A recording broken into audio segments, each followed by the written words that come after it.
Isin garuu qomoo fo'amaadha. Tokkoffaa Phexros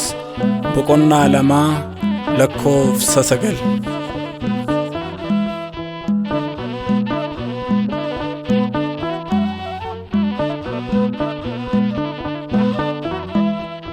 Ni wal qoqqoodee wal simachuu didus iddaan wal lakkaa'ee angootti wal fiduu Koosanyii hin beeku kana ilaalchisaa addaa qomoo mudaan qabne jaalalaaf nagaani mana isaatii maddaa dhiigni wal qoqqoodee wal simachuu didus iddaan wal lakkaa'ee angootti wal fiduu Koosanyii hin beeku kana ilaalchisaa addaa qomoo mudaan qabne jaalalaaf nagaani mana isaatii maddaa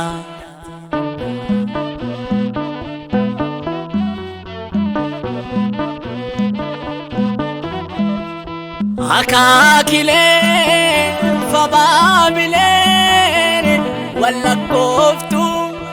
amma yoomiitti wal cigaatu akkan dhooftu hiikoon jireen dachee kanaa isaa galee maal yoo hunduu qomoo kootti kooluu galee dhiigni wal qoqqoodee wal simachuu didus iddaan wal lakkaa'ee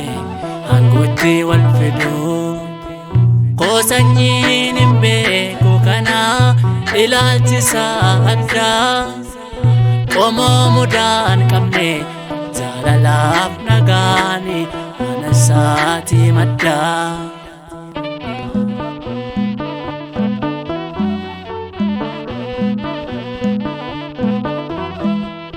Jireenyi taas gabbaanii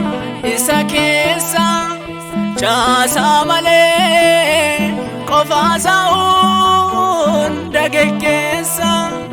biyyi lafaa burjaajoftuus naasuun qabnu kuufanneen qabne acheerraa waan abdannu dhiigni wal qoqqoodee wal simachuu didus iddaan wal lakkaa'ee angootti wal fiduu Koosanyii hin beeku kana ilaalchisaa addaa qomoo mudaan qabne jaalalaaf nagaani mana isaatii maddaa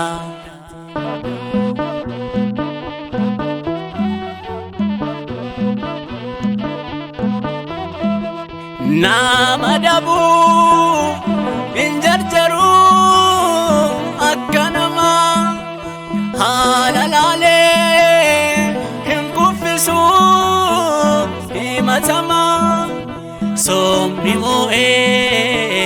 galmeen dhugaa hin cufamu yoo ta'eyyuu isa fiiguun hin durfamu Dhiigni wal qoqqoodee wal simachuu didus iddaan wal lakkaa'ee angootti wal fiduu Koosanyii hin beeku kana ilaalchisaa addaa qomoo mudaan qabne jaalalaaf nagaani mana isaatii maddaa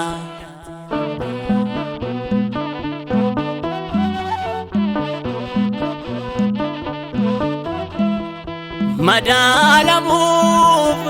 dhufne asirraa bornuu deemna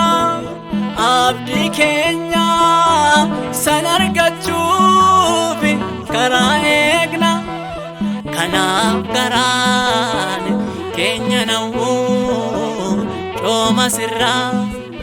gamoon jignee samii qabnaa kakuun jirra inni wal qoqqoodee wal simachuu diduu iddaan wal lakkaa'ee aangootti wal fiduu qoosanyiin hin beeku kana ilaalchisaa addaa qomoo mudaan qabne jaalalaaf nagaani mana isaatii maddaa dhiigni wal qoqqoodee wal simachuu diduu iddaan wal lakkaa'ee aangootti wal fiduu qoosanyiin hin beeku kana ilaalchisaa addaa qomoo mudaan qabne